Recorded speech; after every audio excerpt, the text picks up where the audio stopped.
So in this video, we're going to talk about area of a regular polygon given perimeter, and we're going to use trigonometry to do it. Now, first thing I'm going to do is move that gigantic title out of the way. So there we go. Now, to review, a regular polygon is a polygon that has sides that are equal angular, which is to say all the angles are the same measure, and then all the sides are the same as well, which makes it also equilateral. This is a 1, 2, 3, 4, 5, 6, 7, seven-sided figure, a heptagon. So what we need to do is find the area, and we're going to use the formula area equals 1/2 apothem times perimeter. If you don't know where that comes from, there's a video of find area of a polygon given side length and apothem, and talks about what that means and how that's formed. It's essentially the idea that you have a central point, and then you can make little triangles like here and here, and I can make all these triangles, use the area formula for a triangle, and then add all the areas together to find the area of this one figure. That's where it comes from. But instead of finding one triangle and then multiplying it by the number of them, we'll do the perimeter, which will give us the sides here, and then we need to find the apothem. Now, an apothem is a point from the center of the circle that goes all the way down and makes a right angle with the side. So it actually cuts this side in half. It bisects it. This is the midpoint. And similarly, we need a radius. A radius goes from the center to a vertex. Now, we have part of the thing we already need. We need a perimeter. So I'm going to say, okay, the perimeter is 49. That's good to go. So really, all we're looking at is for a small a, the apothem here. We need to find this value right there. I don't know why I would put an x. It would make no sense. Let's put an a there, because I'm used to putting an x as a variable, I guess. So what we're going to do is use this triangle here to create a situation where we can use trigonometry. In some of the other videos I made, I've done the same basic process, except I use special triangles. Well, with the heptagon, you don't get the 30, 60, 90 triangle, and you don't get the 45, 45, 90 either, so we're kind of stuck using what we have. So this is my representation of this triangle here. I can get a side. That's pretty easy. Now, each one of these sides is 1/7 of 49, so 49 divided by 7 is, of course, 7, because, 7 times 7 being 49 and all. So this whole side is 7. Now this, I said before, this apothem bisects this or breaks it up into even parts, so that would mean that the bottom of our triangle is 3.5. So we're almost there. We just need an angle here so we could use trig. If we had another side, by the way, you could use Pythagorean theorem because it's a right triangle, but we don't have that, so we're going to find an angle because that's easier to do. Now, there's a couple ways that you can go about doing it. You can sort of treat this like a clock, take this and move it all the way around, and you get that whole circular feel to it, which means that the angle created here is based off of a circle, which is 360 degrees. Now, if I want to know what a whole angle is, so breaking it into even parts is 360, so from here to here, all I need to do is take 360 and divide by 7, and that would give me around 51.4 or something like that. From there, I should remember that not only does this apothem bisect this segment here, it also bisects the angle, so this angle of 51.4 is broken up into two parts, and it gives me 25.7-ish. So this angle right here, right there, and this angle right here are 25.7. Now, I have an angle. I have some of the parts that I need. This would be opposite and adjacent, so this is a tangent relationship. So tangent of the number here. Oops, that's not the number. It's 25.7, not 27.5. Equals, the opposite side would be 3.5, and the apothem would be in the denominator, because that's what we're looking for. That's our variable. Now, to solve this, I'd multiply both sides times a, because I need to get the a out of the denominator.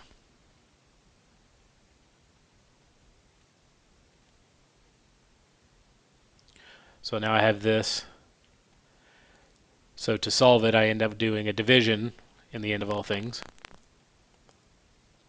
Eventually, as you work it, you'll start to see that when the variable's in the denominator, what you really need to do is just sort of switch their places. So 3.5 divided by tangent 25.7. And if we're going to do that,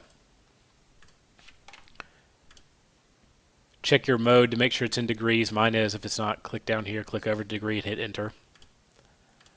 And then I need to do 3.5, and I'll probably have to erase some of this to be able to actually punch in my answer. It was 3.5 divided by tangent.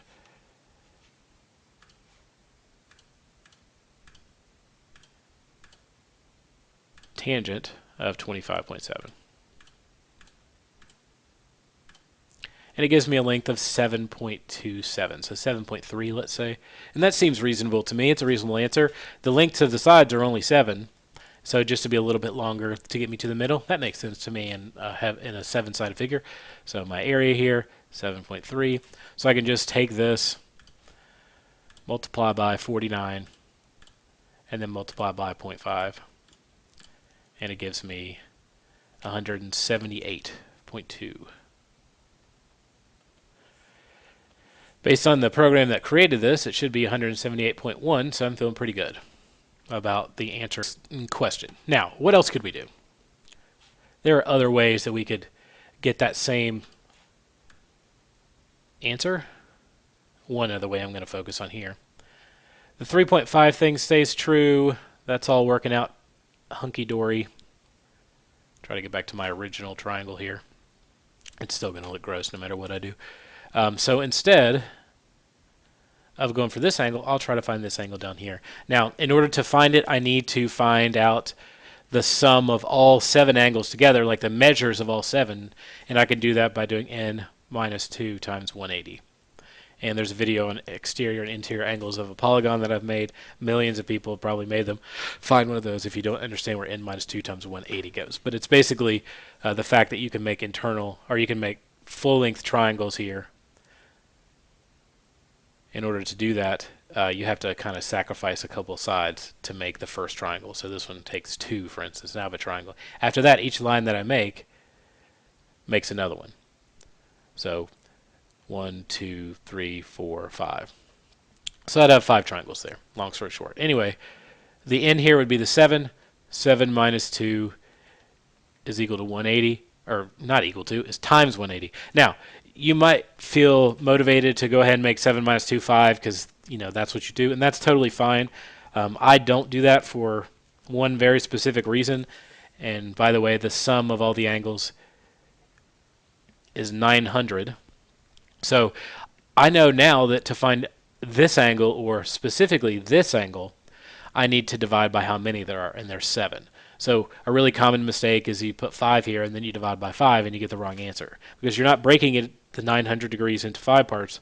There are 7 angles, so just make sure that you make that slight adjustment. You get, so one angle is 128.6 degrees.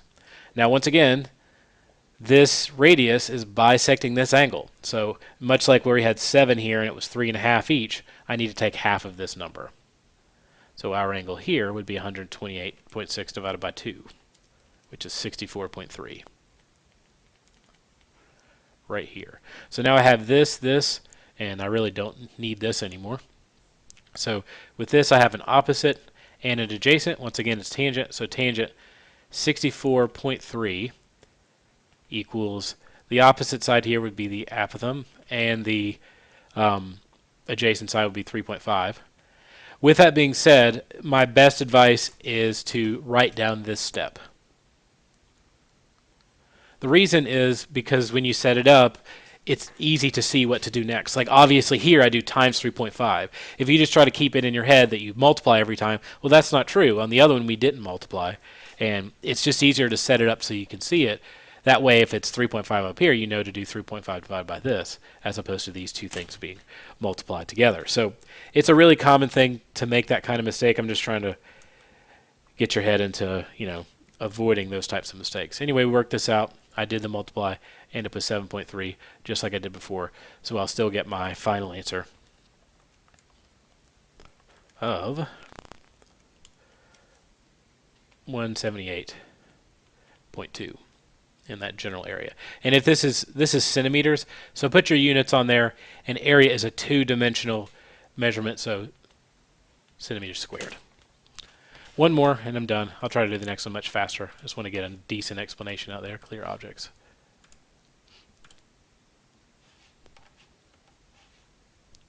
This is a pretty common one, a really easy thing to think, because, I mean, if it's equilateral, by the way, or regular, it's equilateral, so each one of these sides is the same.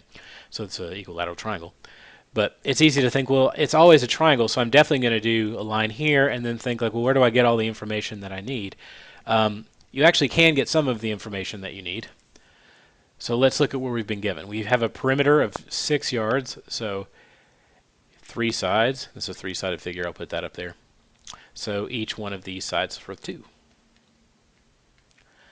The angles are easy to get too. Because you have a triangle, you don't have to come up with anything. It's an equiangular triangle, so 180 degrees divided by 3 means this angle is 60 degrees. So the benefit here is that you could just use the traditional formula for a triangle. And it'll give you the height that you need, and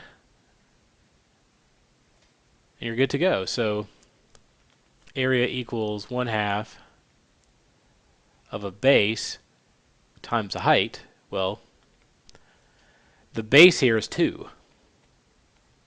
The only thing I need to adjust for is the fact that, the height is here. So I need to make my little triangle, and I'll do it over here. I won't even spend tons of time on it. 60 degrees. Now remember, it's the midpoint, so this is only 1. And then I'm just looking for my height here. So I have opposite over adjacent. So tangent 60 degrees equals h over 1, which makes it much nicer. In my head anyway, it always does. So it's really just the tangent of 60 degrees. And it gives you a height of 1.73. So I'll put that right here. Multiply it times my base. Multiply it times my 1/2. And it actually counters each other out, because 2 times 1/2 is 1. So about 1.7. And I just didn't round it to the tens place, even though I probably should. I wanted to make sure this part was set up correctly. So there you go. Really easy one to do there. I just didn't want you to think that every single time you always have to do an apothem. I mean, if you have a different shape that you'd like to use and it can work and you can get the parts that you need, you can find the area using their basic formulas as well. And I feel like that's it. That's pretty good. It gives you all the stuff that you need. So remember, anytime you have this basic setup with perimeter, you want to go with this formula. As long as it says that it's regular, that's a key component. You want to set it up in this fashion so it looks, all nice and fancy. Your perimeter's already given to you.